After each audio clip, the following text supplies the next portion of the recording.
Hey, folks. Hey, what's up? Oh, definitely. I'm sorry. Yeah. You're not a folks. I'm a folk. It's true. Folk singer. No. Singer-songwriter. Nope. No? That's why I Alright. talk about wrestling. I can't do anything else. Oh, kidoki. Well, since we're talking about wrestling, Hey. and Monday Night Raw just happened recently. It did indeed. And we watched it. Did we?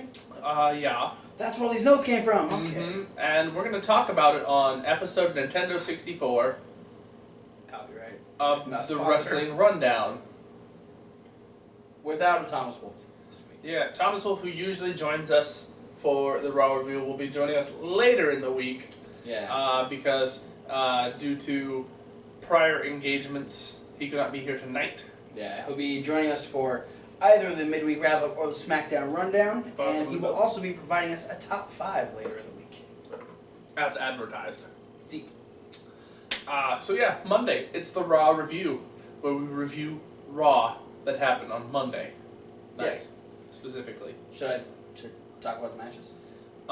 Specifically who were in them and that kind of thing. Who was in the matches? Yeah, like who was in the matches. Well, we had And who won over the other who that was in the match. we had one Who named Dolph Ziggler defeat the other Who, Rusev. And both of them had Cindy Lou Who in their corner. We had 3 Beat the Clock challenges. We're not gonna give away the times, but we'll tell you who won each match. We had Becky Lynch defeat Alicia Fox. We had Charlotte defeat Brie Bella, and we had Paige not beat Sasha Banks. That one's a little wonky. We'll get there in a second. Other matches, we had Ryback defeat the Big Show. We had Kevin Owens defeat Cesaro again. We had Braun Strowman defeat Dean Ambrose. And in our main event, we had the Dudley Boys defeat the New Day. New Day? Lost. New They lost. Day lost. But we opened up with the Icon, the Vigilante Sting. The Stinger. The franchise. Talking about, he has a respect for Triple H, but that's Triple H whooped his ass. at that's as WrestleMania. far as his respect goes, as far as the authority goes, because when it comes to Seth Rollins, he has no respect Seth for Rollins, Seth a little punk ass bitch. Seth Rollins, he says, The Nation of Domination showing off on yeah, that's why they're bad on influence. that's why they're on your side of the table. Sting kept, noted that every time Seth Rollins is in a title match, he's always got somebody watching his back. Somebody helps him retain the title, and he thinks that he can call himself a legend. Mention his name with the likes of Bruno Sammartino, Ultimate Warrior, and Andre the Giant. But Sting says no, because that's the biggest injustice. Not true. Yeah, it's the biggest injustice he could possibly say, and so he's planning on getting the one title that has eluded him his entire career, and that is the WWE World Heavyweight Championship when he faces Seth Rollins at Night of Champions. That's my biggest problem with this entire I know. Monday Night Raw. It doesn't elude him if he hasn't gone after it. Like, Yeah. if he loses at Night of Champions and then tries again at like Hell in a Cell, then it has eluded him. But this is his first attempt at the title. Yeah, it's Get like your words right. it's like saying that the women's championship has eluded him. Yeah. I mean, He never went for it.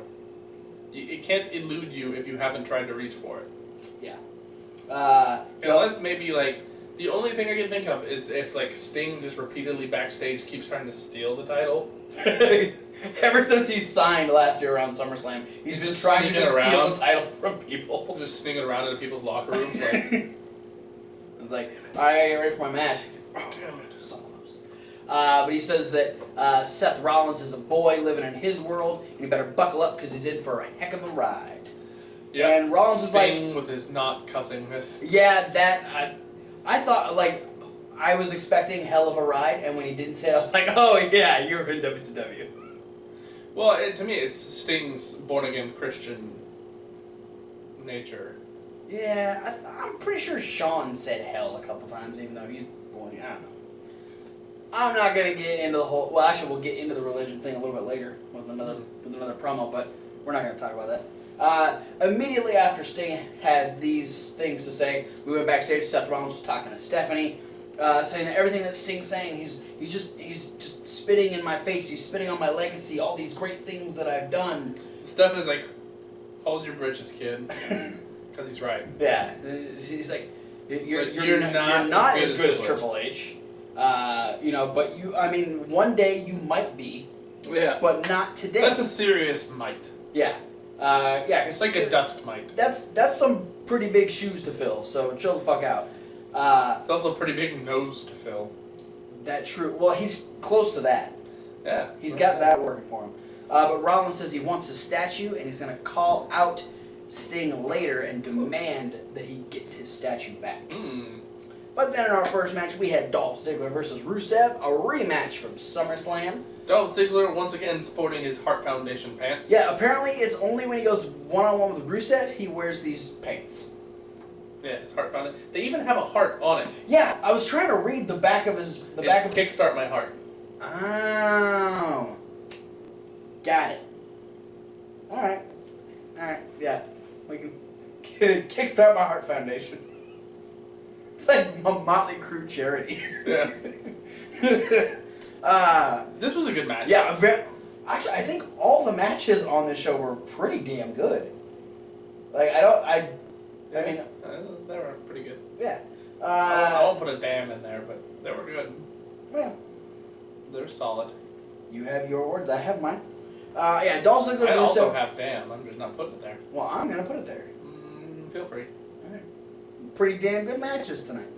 Yeah, Dolph Ziggler, Rusev... yeah, they put on a hell of a show. Lots of good back and forth stuff. Both getting their shit in. And Rusev with his spin kick and shit. Yeah, and his new little rolling senton that he does. Baby somersault. Yeah.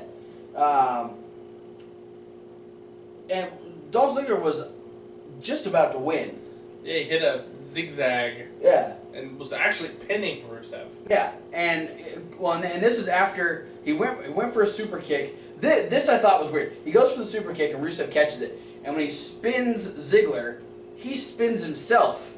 And I was like, Rusev, what the hell are you doing? If you've ever spun somebody like that, it's actually sort of natural. Try and spin yourself. Right. The opposite direction you spin them. Woo! Alright.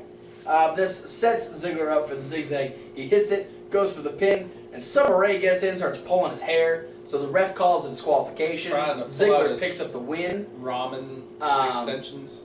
And Lana's like, no, bitch, that ain't gonna happen. And she spears. She's got the cup of noodle weave. Spears Summer Rae. They start rolling around, get lots of Lana booty.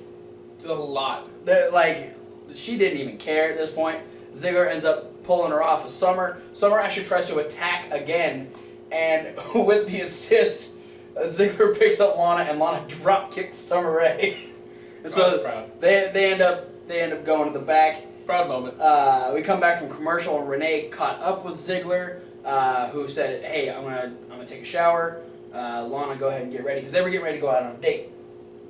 And so Ziggler's like, okay, yeah, I appreciate the time, Renee, but I gotta get ready. I got stuff I gotta do. Goes into his locker room, and Renee starts running down other things that's gonna happen in the show. This is another problem I had. This doesn't ever happen. I know. It's something that doesn't happen, so it was obvious that it was there, so something else could happen. Yes, and yeah, but this was a very intriguing situation. So Renee's running down different matches that are going to happen: the Beat the Clock, the Dudleyz on Raw, and stuff. Braun Strowman making his debut. And in the back you see Summer Rae sneak into Dolph Ziggler's locker room. Yeah. What the fuck? We go to the ring. We got Team Bella out there. Alicia Fox is getting ready to face Becky Lynch. And we came to the sad realization that this Beat the Clock challenge is to decide who faces Nikki at Night of Champions for the Divas Championship. I knew who was going to win. And this is... We're still about 4 weeks away, if not more. Are we really? Yeah.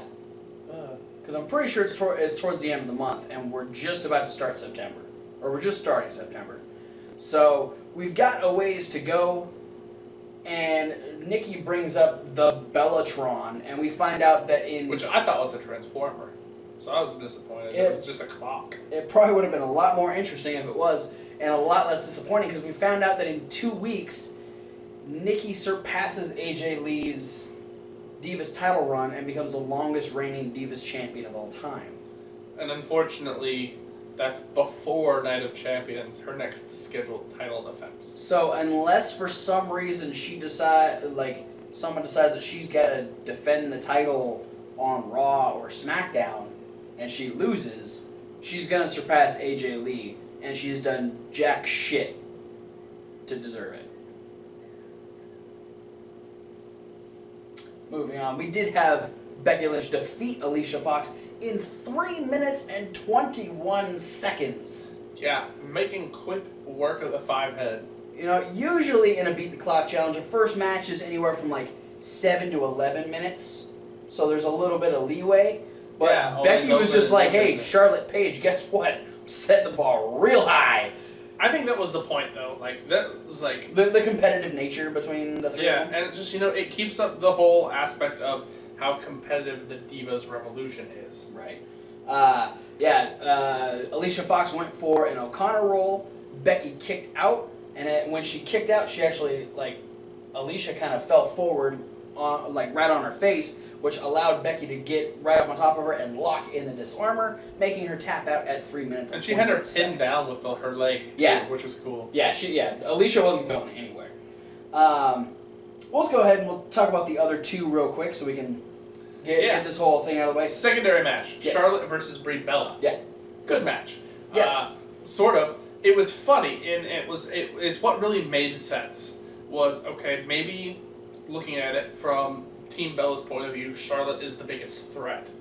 Oh, absolutely. On Team PCB, she's the biggest, she's the strongest of the three of them. Yeah. And I think with the fact that probably out of the three, Becky Lynch is the one that they're least afraid of. Yeah. Just because, they know what Paige is capable of. They know that Charlotte is very dominant. So if Becky is the one setting such a high bar at 3 minutes and 21 seconds, they're terrified of what Paige and Charlotte can do. Yeah. And so Brie just starts trying to avoid Charlotte at all costs. Which is brilliant. Yeah, running out of the ring, making her chase her around. She's trying to save her sister's title. So. And there was a point, I thought that Brie was going to do the super typical, slide out of the ring, run halfway around the ring, slide back in, and when Charlotte slid in, she would, start attacking her. Uh-huh. But really what she did is she went around the corner, and then when Charlotte came around the corner, she just, decked her in the face. And dropped Charlotte on the outside. Yeah. And then it was very Brie-centric from that point on. She threw her in the ring, they were wrestling around some more. And then, kind of out of nowhere, Charlotte hit her neck breaker and then followed it up with the natural selection right away. Very quick. And got the win at, 1 minute and 40 seconds. 1 minute and 40 seconds. Cutting Becky Lynch's time in half. Yeah. And Paige is like, what the fuck? She's got to win her match in 1.5 minutes. Yeah. And Paige, Paige is happy, but she's just like, son of a bitch. What do I have to do? And, I'm not going to take anything away from Brie or Alicia Fox, but Paige had the stiffest competition because she had to face Sasha Banks. Yeah. And she had to beat Sasha Banks in 1.5 minutes.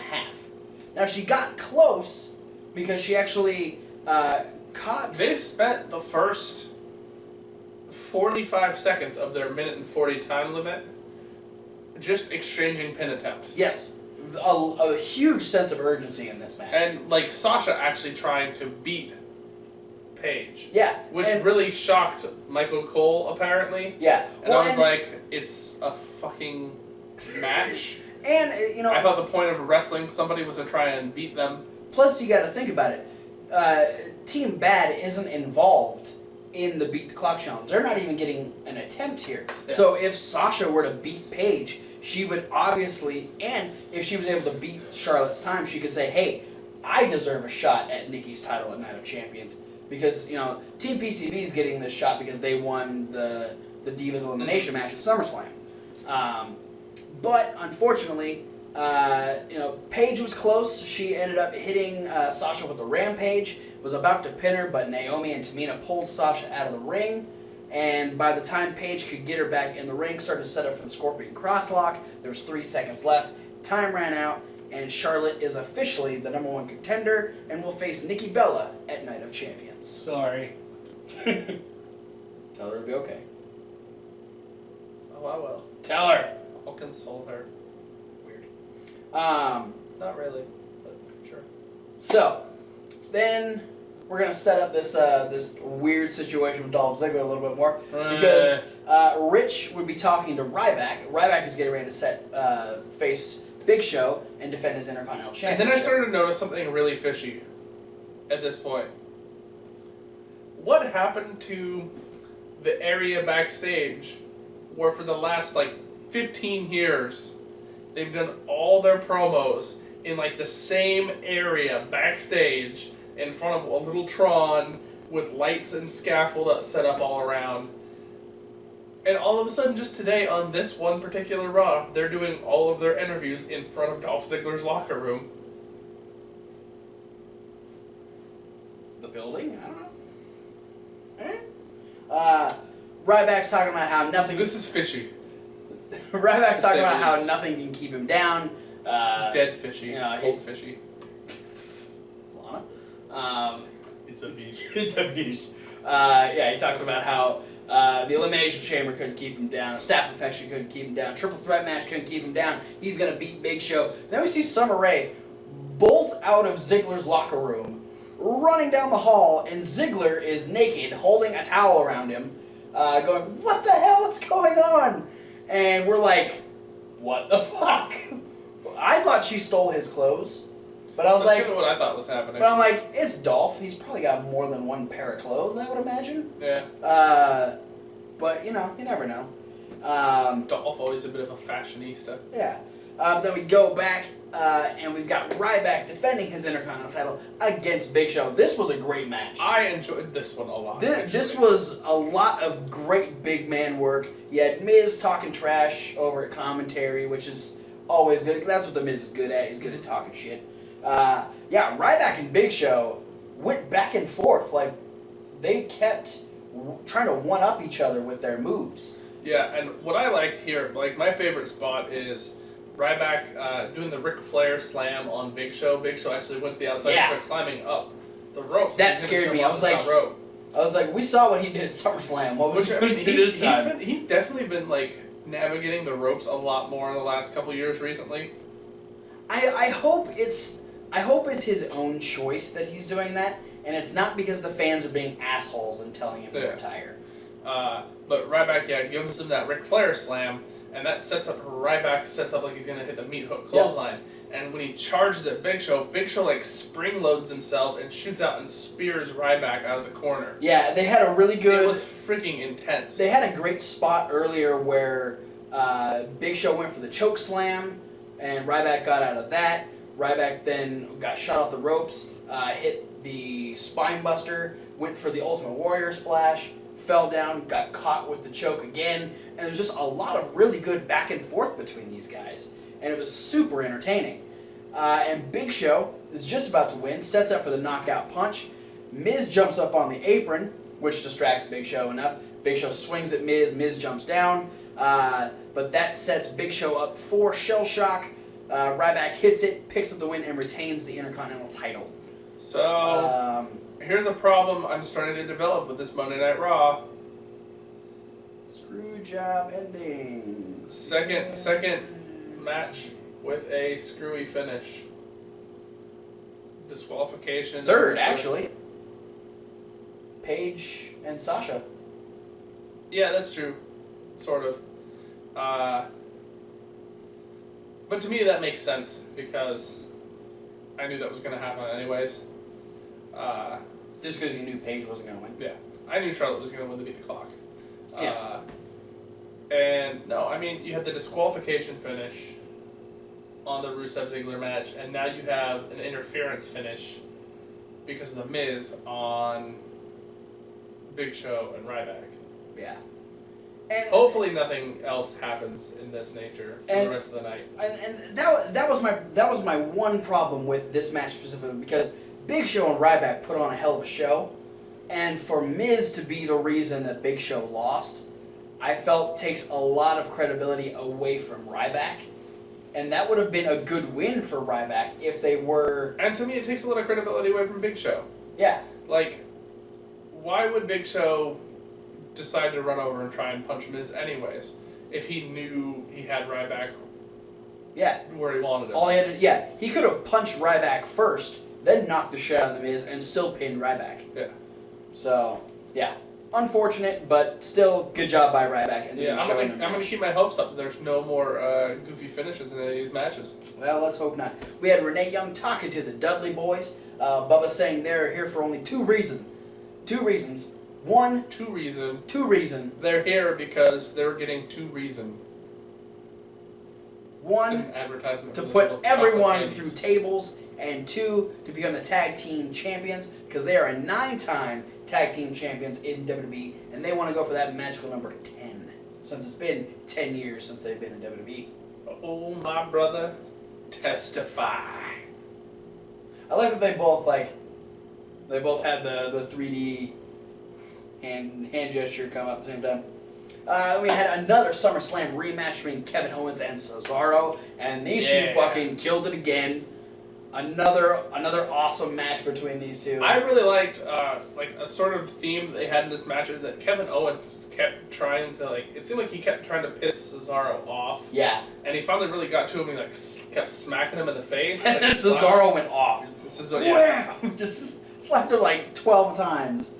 And Cesaro was looking like on fire towards the end of the match. Oh yeah. Until he got shoved off the apron and ribs first into the edge of the commentary table. Yes. Which then supposedly injured him, but the ref asking him if he's okay to continue, and he said, "Yeah, I'm fine. I'm good to go." Yeah, Kevin Owens actually taking advantage of that and super kicking Cesaro in the ribs as well, then tossing him off the ropes, hitting the pop-up powerbomb, and picking up the win again. Yeah, one of the things I liked about this too is JBL's commentary on the latter part of the match after Cesaro crashed into the table. And the ref says, "Hey, are you okay? Are you going to continue?" And Cesaro says, "Yeah, I'll keep going. JBL was saying, no, this is the point where the referee needs to try and call the match. Because if you give the wrestler the option to continue, it could cause him to get even more seriously injured." Yeah. And, it ended up costing Cesaro in the long run. Yeah, so I'm sure we'll probably see something play further on SmackDown this week. Which will be interesting to see. These two are just awesome in the ring, so yeah. I'm all for more Owens versus Cesaro. Then we start getting a little bit racy with the Dolph Lana Summer Rae situation. Yeah. Because Dolph is trying to explain to Lana what happened. Lana's a little worried that Dolph was naked in his locker room. Summer Rae was in there. She doesn't know the details because she wasn't there. And Dolph's saying, "Hey, I was in the shower. I came out, I saw her, and as soon as I did, I grabbed a towel and I told her to get out." And Lana's like, "Well, did she see you naked?" And he's like, "Well, yeah, but as soon as I saw her there, I grabbed a towel and told her to get out." And Lana's still a little iffy on this whole situation. Yeah, Summer, on the other hand, is very adamant that Dolph Ziggler was coming on to her the whole time. Invited her into the shower. And all she wanted to do was go to the locker room to try and bury the hatchet and make everything cool between her and Rusev and Ziggler and Lana. But she will never forget the image of Dolph Ziggler standing in front of her naked. Yeah. This is where... It's weird if you see a buff naked guy with top ramen on his head. And now we know that things are just going to get even more screwed up on SmackDown because Dolph Ziggler and Lana are going to be on Miz TV. Yeah. We know shit goes down on Miz TV. Way to exploit their problems, Miz. What the fuck else is Miz gonna do? Get punched by Big Show. That's his only other option. I'd be okay with that. I just hope in the midst of Miz and Lana and Ziggler talking, Big Show just walks out of the ring, no music or anything, gets in, punches Miz, and leaves. Or maybe punches Miz and takes over the host of Miz TV. Big TV. Alright, so now... That's the Titantron. Yes. It's a big TV. It is. Now we're getting ready for the debut match of Braun Strowman. We have the black sheep of we got the Wyatt family making their way down to ringside. And Bray Wyatt thanking Sister Abigail for Braun Strowman, for the black sheep, her greatest gift to him. Bray Wyatt still denying us what the horned hood looks like with the lights on. I'm gonna agree with Thomas Wolfe. Just the horns look terrible, and he's never gonna show it on TV. All you're gonna get is just that little bit of light that hits it, and that's it. They look good in the dark. Probably like Bray Wyatt naked. Bray Wyatt saying that everyone tries to prophesize when the end of times comes, but you don't have to prophesize anymore because we walk amongst you, and this is the end. When Braun Strowman takes the mic and says, "This is not the beginning, this is the end. This is the apocalypse." And we have Braun Strowman taking on Dean Ambrose. Dean Ambrose not by himself. I didn't realize until this promo, and they did a close-up on his face, Braun Strowman's eyes seem like they're really close together. His eyes don't bother me. The one thing, he kept doing this. What he got? He kept like sucking his lips, and I was like, "What the fuck are you doing?" He does this too. He goes. He did a lot of mouth movement. The tongue goes up. I was like, "What's going on right now?" And then he gets those wide eyes, and then he still does the thing, so it makes him look really creepy. Yeah, kind of like that. But hey, I mean, we've seen worse big guys in the ring. I enjoyed what he did. Yeah. Stop talking about his facial expressions. Talk about him in the ring. No, I mean, it was good. It was more so Dean Ambrose just constantly making him look good. Constantly trying to take him down and him deflecting everything that Dean Ambrose did. Yeah, I mean, it's a very stereotypical what they do when they bring in a big guy. Mm-hmm. Is the big guy's practically impervious to pain. You gotta make him look unstoppable. You know, they did it basically kind of with Rusev. They did it with Umaga, Kozlov, Great Khali, just everybody. When they first, all the big guys, when they first come in, Kane, they're invincible. Absolutely. Undertaker. And the one thing it is, though, is always because you know that why start this way, because eventually you know the character does always end up mellowing out. Mm-hmm. It's a matter of the face trying to find the person's weakness. Yeah. So to me nowadays, I just think it's a little bit cheesy, because I know in like 6 months from now, Dean Ambrose is going to be able to like punch Braun and he's going to sell it like normal. Yeah. But you know, he worked well. Yeah. Looked solid. No, the no screw ups that I saw. The athletic stuff that he did, you know, as far as, you know, wrestling wise, which wasn't much, but you could tell that he knows what he's doing. Yeah. We didn't have to worry about it getting messy. But we come Dean Ambrose's insides. Probably. We come to a point where Braun is actually smashing Ambrose's face into the barricade. Yeah, he's like trying to press the juice out of him. And Roman comes up That's to blood. Roman comes up to, you know, try and get Ambrose back in the fight, and Braun actually pie faces Roman.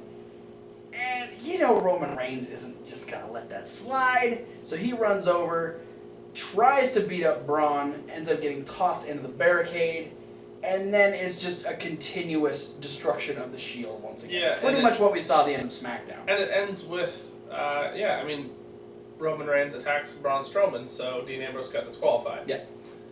So we now have another. So you're giving the okay to the Sasha Page, and I'm giving an okay to this because that was justified. There was the, you know, Roman was just trying to get Dean Ambrose back into the match, and he got shoved. Roman's going to react to that, obviously, especially when he's watching his friend get completely dismantled. And I'm sure Dean Ambrose appreciated getting saved from the destruction he'd been going through for the last 5 minutes. See, I know, like, to me, the typical person would. I don't think Ambrose cares. True. To me, I feel like Dean Ambrose would be a little more disappointed that Roman Reigns didn't let him go down swinging. Maybe. You know, I think this might play more into my theory that I still think Dean Ambrose is going to turn Roman Reigns. You're still waiting for that moment. Yep. But yeah, Roman tries to make a comeback, ends up getting booted by Harper, gets hit with, what is that move that Braun does? Where he's got him up on his shoulder and then drops him to the side? Is there a... I don't really know a name for it. Chris Hero used to do a version of the move where he would do a sit-out with it. Was that the Heroes Welcome? It was the Heroes Welcome Championship Edition. Right. But Chris Sabin also used to do it in TNA. Oh, okay. The same thing that Braun does. Right. It looks like a razor's edge, but then he like flips it into almost like a DDT kind of scenario. But then I don't know if there's a name for it. Sister Abigail ends up getting put on Roman Reigns by Bray Wyatt, and we get the usual send-off from the Wyatts. Follow the buzzards. The buzzards sticking out of them. They're gonna take you where you need to go. But then following the buzzards. For our main event, we have the Dudley Boys taking on the New Day. This was a fun match. We started off with, your support could save a table's life. Because the Dudleys are going to destroy every table. Like Thanksgiving tables and periodic tables. Yeah, they were talking about, like, think of all the memories that you have around tables. Your times tables. If you don't watch anything else from Raw, watch just the New Day versus Dudley Boys segment. Yeah, from beginning to end, it's great stuff. Xavier Woods with his hair straightened is Cat Williams' just hair. Weird. Yeah, I mean, the Dudley Boys still look great. Awesome match against Kofi and Big E. I actually thought they looked a little bit better than they did when they went against the Ascension last week. That's probably because the New Day is easier to work with. I thought more so physically they were moving a little bit quicker and looked a little more fluid. It's the blood feud. You don't want to have a good match with the Wastelandians. You just want to beat the shit out of them. But when you're going against the New Day, it's like, hey, we can put on a good show. Yeah, maybe. I just feel like maybe the Dudley Boys are getting quickly moving into the swing of things, getting back into the WWE style. Probably. Faster than some Bubba talking a lot of trash. He did a backdrop on Kofi. He went down and went, New Day sucks! So good. I never realized how much trash Bubba talks when he's in the ring. He's so... Watch when Team 3D first showed up in TNA. Oh, yeah. The best thing I've ever seen in a match involving the Dudley Boys was they had their match against LAX, Homicide and Hernandez, and they're fighting, and both teams spill to the outside. Devon goes off with Hernandez, and Homicide goes out with Bubba, and Homicide pushes Bubba up against the guardrail and chops him, and Bubba screams, "Ah, your mother's a whore!" Oh, I'm so glad they're back. Kofi ends up... If I can find that, that'll be a little annotation or something. Yeah, we might. Yeah, we'll put that in somewhere. Kofi ends up stopping the What's Up. They're about to do it to Big E. Kofi comes in, makes the save. Big E rolls to the side and shoots. Kofi shoots Bubba off the ropes, giving the blind tag to Devon. Kofi, it's the Dudley Boys. Kofi ends up coming back, gets hit with the 3D. Dudley Boys pick up the win. Bubba playing defense, making sure that Xavier Woods doesn't try getting in and Big E doesn't try and get up. Dudley Boys picking up the win. One thing we didn't mention about the New Day's promo is that they had the last table. Yeah. And this was a table that they were going to protect. They were going to make sure that nothing happens to this table. They had it wrapped in bubble wrap and everything. They were going to protect it with their life. Well, the Dudley Boys got a hold of it. Also, another thing we didn't mention, the primetime players are on commentary. They didn't do anything. No.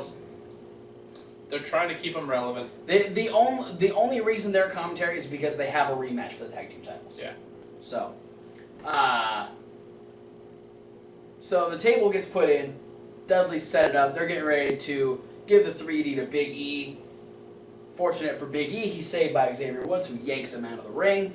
And the Dudleys are left there with the last table, and I'm pretty sure we're going to be seeing that get destroyed either the Raw before or at Night of Champions. Yeah, also, Xavier Woods took what was probably a really uncomfortable hip toss to the outside. Well, he got, okay. Because he was wearing the championship belt. Bubba hip tossed him into the ring, and then he walked across the ring, and Devon hip tossed him out of the ring. Yeah, and I mean, I don't know how many people who watch the show know how big or solid or heavy a championship belt is when you wear it. It's not comfortable. So, like, even, like, having the championship belt on and, like, bending over to pick something up, it jabs into you in, like, all sorts of different directions.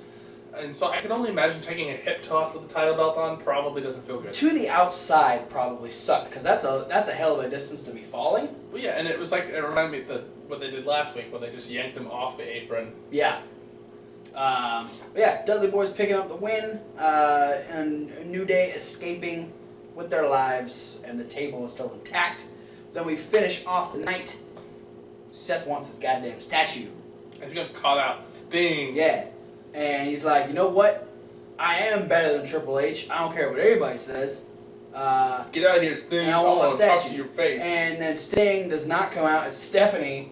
And Stephanie's like, hey, stop talking shit about Triple H. Calm your tits, Seth. No! And Seth's like, no!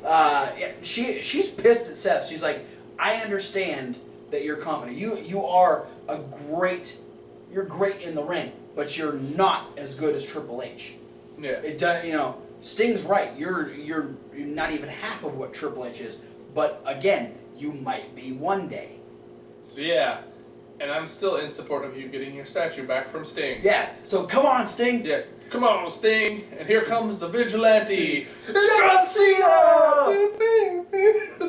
John Cena makes his way down and tells Seth right off the bat. Seth is like, you have no business out here. Cena goes, oh, I do. And I want to let you know right now that Stephanie is about to ruin your life. And he goes on this whole tirade about how you think the authority's your best friend, and they're not, because they're going to turn their back on you, because eventually you're not going to be what's best for business anymore. Yeah, why did out of the 3 guys of the Shield, why did they pick you? Because you're the only one willing to stab your friends in the back. To get what you want, and eventually they're going to do the same thing to you. Ask Randy Orton, ask Batista, ask in a couple of months the flavor of the month, Seth Rollins. And then John Cena drops the bombshell saying, the authority themselves, in doing what's best for business, have said that at Night of Champions, every championship is on the line. At this point, Stephanie's like, oh, I see where this is going. Stephanie's already got her head down, and Seth is still so confident, like, oh yeah, what does that mean? And he goes, you're facing Sting for the WWE World Heavyweight Championship, but I've got a rematch for the U.S. title. And so that means that not only will you face Sting, but you'll face me at Night of Champions. And Seth is like, what are you talking about? That's not going to happen. And John's like, Stephanie, it's a simple one-word answer. Do I get to face Seth Rollins for the U.S. Championship? And she says, yes. And Seth goes, what? What are you talking about? And Cena's just like, so, good luck. Told you so. And, yeah, I told you so. He walks away. He's met by Sting up at the top of the ramp. Seth's freaking out. He is pissed. He wants a statue, and now he's got to defend both of his titles at Night of Champions. Bro ain't never going to get his statue. And we're kind of hoping that we actually get to see John Cena in the opening match of Night of Champions. Something that hasn't happened since, like, WrestleMania 20. Yes. And I think it would only make sense. That would be like the one thing that the authority could do to help Seth in this situation. He's got to defend both titles, so have him open and close the show. Because him and Sting are closing the show. Yeah. So give him Cena. That'd be really shitty if they did him versus back Sting. to back. Well, no, him versus Sting to open the show for the World Championship. Oh, fuck you. If that happens, I will turn Night of Champions off. I won't. I will. Because I want to see all the other matches still. I'll skip those matches. that's what happened on Monday Night He's Raw. just gonna sit and go, la, la, I can't hear you. La I la can't la. hear you." Okay, Sting won back. Oh fuck, Sting won. Okay, move on to the next one. Then I'll turn it off when Cena comes out. That's it for Monday Night Raw. That's it for the Raw review. Hey guys, you know the drill. Like, favorite, subscribe. There's a playlist. There's links. There's a comment section. Please comment. What Please- did you think? Please like, favorite, subscribe, and What click did you all the think? links What was your favorite segment? on Facebook, Did Ziggler really invite Lana or Summer into the shower? Twitter, Email, Tumblr, Reddit, Instagram. all the links. We are all over the fucking place right now. Check back later. We got Thomas is going to come back Yeah. later in the week, like I said at the beginning of the video. So midweek wrap up, Thomas' top 5, SmackDown rundown, and an indie news with King of Trios results, and possibly a night by night review of King of Trios. It's something that might happen. If it is possible, we might do it. We'll keep you updated. Depends on what Smart Mark chooses. Exactly.